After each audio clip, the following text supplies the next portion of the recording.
Hi guys. So today we're going to move from looking at um, life and death issues when it relates to humans alone. And we're going to move that a little bit to talk about uh, non-human species and the environment. Now, one thing that I should be clear about is that we're not going to spend as much time on this. We're approaching the end of the semester. So I tend to shorten my lectures a little bit toward the end of as we get closer to the end of the semester.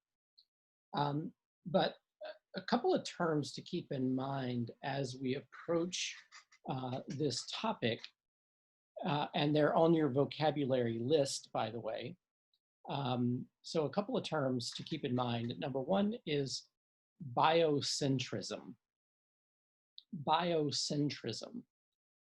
This is the belief that there is inherent value to all living things. Inherent value. So it is a belief that they are valuable in and of themselves. It would be similar to intrinsic value. Your life has intrinsic value. Your life is inherently valuable. And in biocentrism, we really place an emphasis on biodiversity and on the idea of symbiosis, in that all life has not only value, but that to some extent, all life is dependent on each other. So we don't, classic, ethical argument. What if we discovered that the cure for cancer was in elephant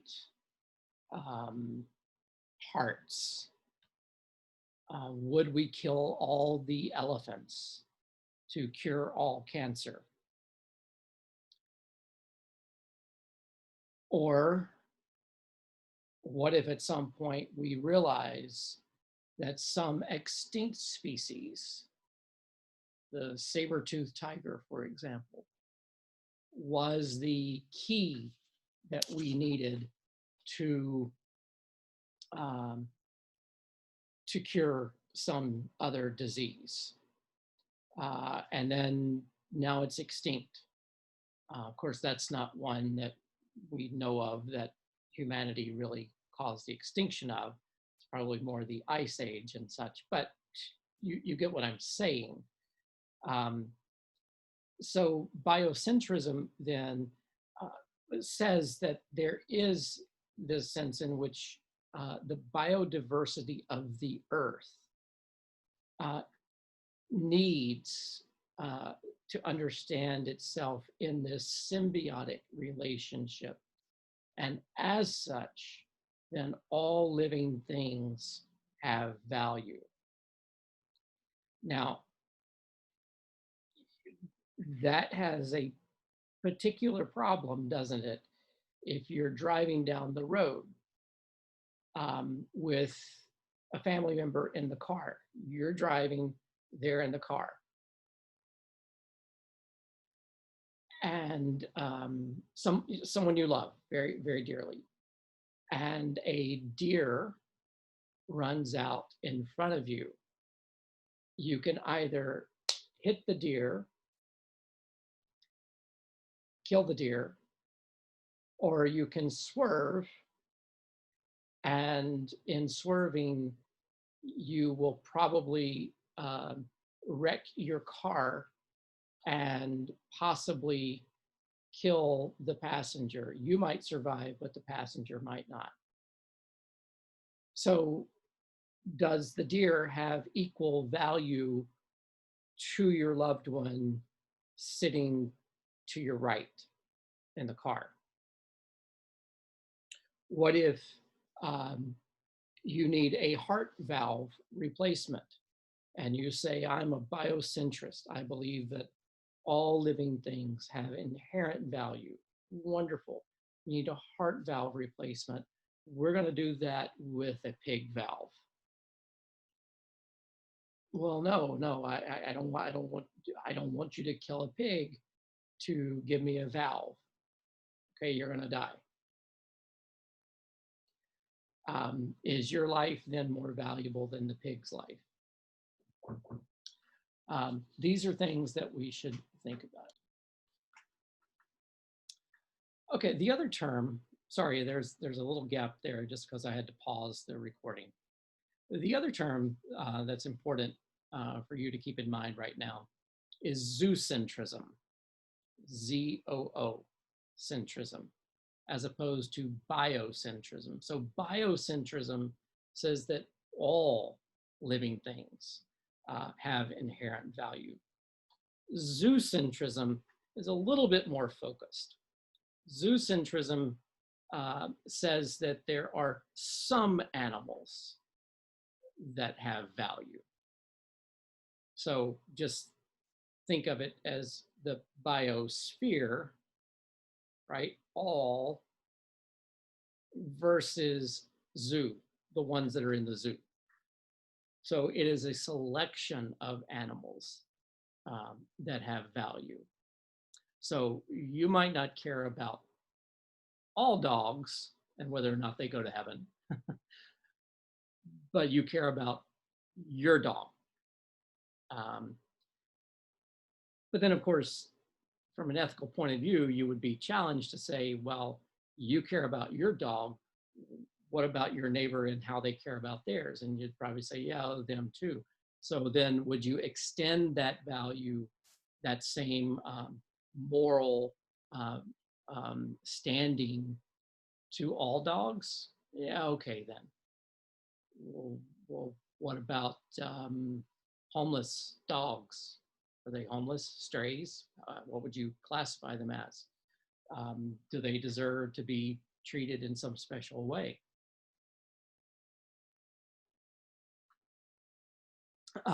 Very often, our pets fit into this category. The higher primates fit into this category. The animals we think of as more intelligent tend to fit into this category. You know, something like pigs and cows and chickens, we don't really tend to have as much value on their life, which, you know, begs the question, why? Because pigs are actually as smart, if not smarter than a lot of dogs. Pigs are very intelligent. So, you know, when you think about this, zoocentrism just simply says that we believe that some animals have special moral standing or deserve special moral consideration.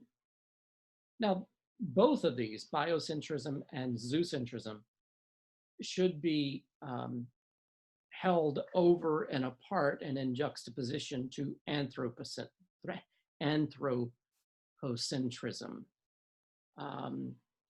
That is human center. So whether you're zoocentric or biocentric, you are saying then that something besides just humans have moral standing and value, whether it's everything or just some, whereas somebody who is anthropocentric would say that it's just humans that have moral standing and moral value. Now, so this begins our discussion and raises some questions for us to consider. Um, are there cases when non-human beings deserve rights, deserve justice, deserve respect? What about the environment itself? Does Mother Earth deserve respect? Is there such a thing as justice for the earth, earth justice? Remember, I asked you when we were talking about um, assisted dying to think about the definition of human or person. What is a person? Now, that was important when we were talking about assisted dying because it helped us think about who we could assign value to and under what circumstances, could we assist, or when would it be right to assist someone in dying? I ask you again when we were thinking about the abortion debate. What is a person? Who is a person? What is a human in that sense? And in that, you also were asked to make that determination. Now, the question then that you would consider right now is your definition of person. Could it include non-human animals? Could it include the environment? So, and if it doesn't, why would you exclude? On what grounds? Morally, how would you exclude those? So we're asking then, what rights, if any, do animals and the environment have? Now, this is obviously a very heated debate right now as we talk about environmental change. We're talking about climate change, and we're asking what things we can do to preserve the environment. Some people are asking those questions, and other people are saying it's not an issue, it's not a problem. Remember, one politician said it's climate change is a hoax. Whereas others have gone to great lengths to include the United States in international environmental treaties. So one way to approach this, and this is one way for you to think about this, is to ask how each of the ethical theories that we talked about at the beginning of the semester would respond to animals and the environment. So how would utility approach this? How would a Kantian approach this? How would someone who believes in natural law versus someone who believes in divine command versus someone who believes in an ethic of care? How would each of these respond to non-humans and the environment with that question? Do they have rights? And if they do, what rights? So, for an example, utility searches for the greatest good for the greatest number of people, right? Well, how would a utilitarian then approach this? How can you know what brings the greatest amount of happiness for pigs? Socrates famously said, it's better to be a human unhappy than a pig happy. How do you know when a pig is happy? You might have even heard the saying, happy as a pig in slop. Incidentally, pigs don't necessarily like slop. If you give them a clean environment, they're very happy in a clean environment. The only reason they prefer the mud is because it cools them down because they can't sweat. Just keep that in mind. If you keep them in a clean environment where they can stay cool, they actually are very clean animals. I digress here. So how can you know what makes a pig happy, much less what makes the greatest number of pigs happy?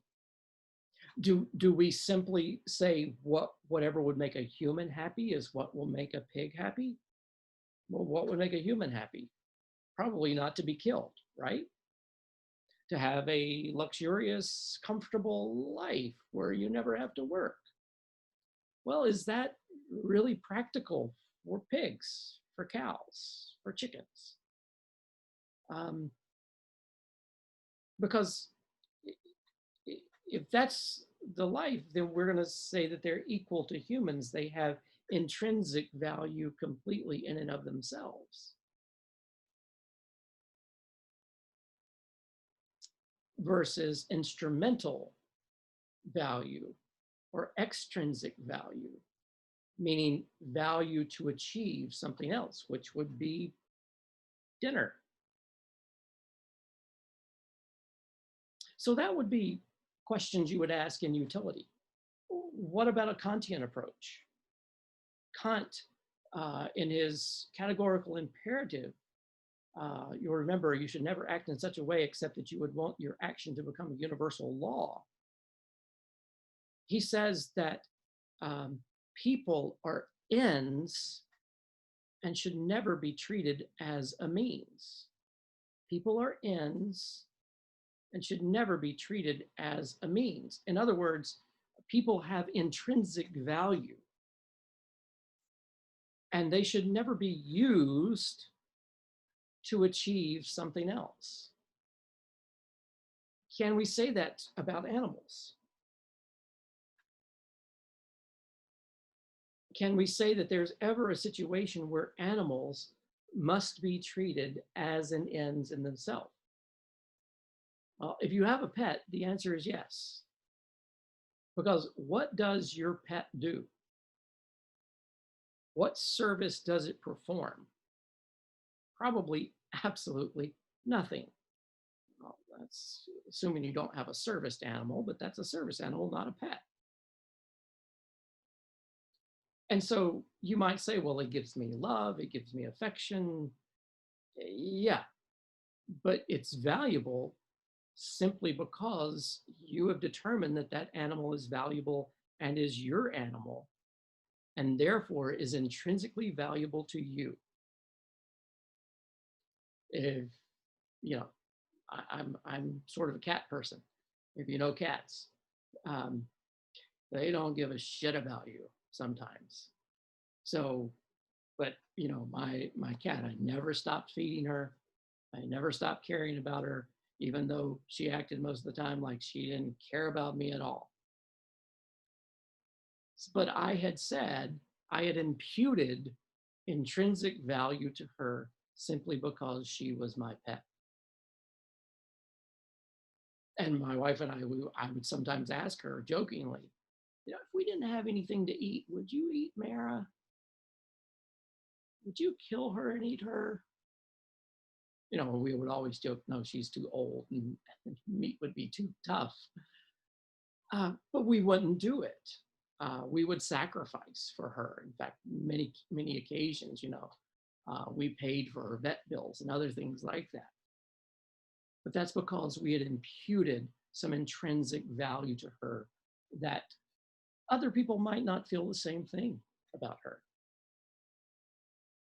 It's not unusual, you know, to see strays or unhomed, homeless animals, if you will. Well, what about if you take a divine command approach to this? Let's just say that you're gonna take the Bible literally, what the Bible says about animals and the environment. Well, in the book of Genesis, after God has created Adam and Eve, God tells Adam and Eve as they survey the whole earth God says to them, be fruitful and multiply and subdue the earth. Now, some have taken that, word subdue there to be a very literal understanding of, using the resources of the earth, using the animals in any way that they saw fit, and doing with the earth, the environment, the animals, anything that they want, because they are subduing the earth. The earth is a wild jungle. Animals are wild and they are there to be domesticated and used by humans. The earth is filled with its resources and it is there to be used by humans. And damn it, we're going to do it. And there's nothing that we can do to damage the earth. Nothing.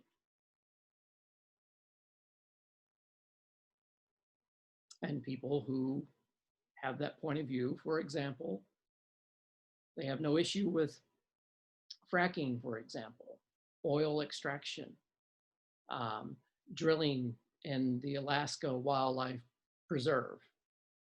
No problem with it because they are subduing the earth. Well, what if there's a pipeline leak? Yeah, the oil came out of the earth, it'll go back into the earth. Those type of attitudes. God gave it to us, God wants us to use it. So they're natural resources, non-renewable, so what? We'll use them until they're gone. There's no way that we can actually harm the earth, they might say. Now, this might be a completely different approach if you were to use more, let's say, a care ethic. What would be the caring thing to do? That's something for you to wrestle with. Incidentally, remember that we could put these ethical theories into two categories: consequentialism and non-consequentialism. Consequentialism, remember, is teleological. You look out, you see the consequences.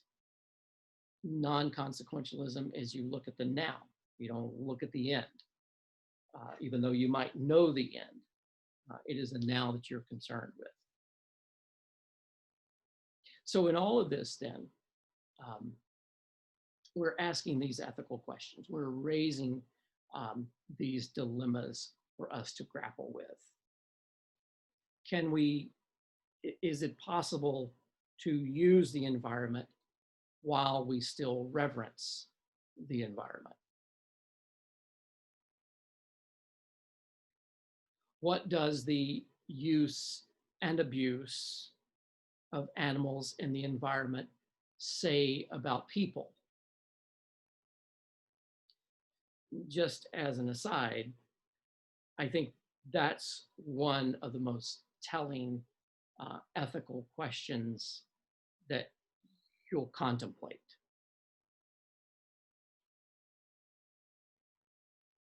What does it say about people and how they use and or abuse animals or the environment? Something to think about. What do we do then with animal testing? Should testing only be done on humans? Is that ethical, that we test new drugs, new chemicals on humans before we have tested them on animals? And what is the place of conservation? What is the role of conservation in this whole process? So these are some of the things that I hope you will consider as we're talking about non-human species. And I'm going to give you an article about a Denmark zoo. And I'm going to ask you to read that and probably do some responses to that. Okay.